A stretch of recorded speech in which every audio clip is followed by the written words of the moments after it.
Hier, sur France 2, l'émission Cash Investigation a consacré 2h35 à vouloir démolir LVMH et son actionnaire Bernard Arnault. Un exemple parmi des dizaines, quand Madame Lucet explique que l'État aurait offert l'entreprise Boussac et la maison Dior à Bernard Arnault pour une bouchée de pain, 400 millions de francs, elle oublie de préciser que Boussac avait à l'époque près de 4 milliards de francs de dettes. L'affaire remonte au début des années 80. Quel intérêt y a-t-il à exhumer ces faits et de raconter des balivernes, sinon à dénigrer un des fleurons de l'industrie française ?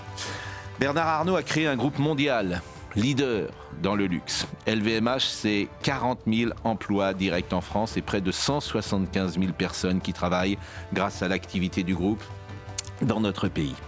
LVMH, ce sont 120 ateliers dans toute la France qui perpétuent une tradition d'excellence et de savoir-faire.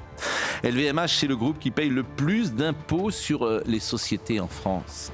J'ajoute que LVMH rapatrie ses profits enregistrés à l'étranger et donc paye des impôts à Bercy quand d'autres préfèrent des paradis fiscaux. Je regardais hier ce reportage poubelle avec témoins anonymes et reporters procureurs. Une enquête à charge, sans intérêt, qui illustre une volonté de dénigrement sans qu'aucun élément factuel n'étaye la démonstration. L'audiovisuel public va mal. Il est en déficit, plus de 80 millions d'euros. Il coûte 4 milliards d'euros aux Français. Cet argent n'est pas donné à France Télévisions pour nourrir les obsessions de Madame Lucet.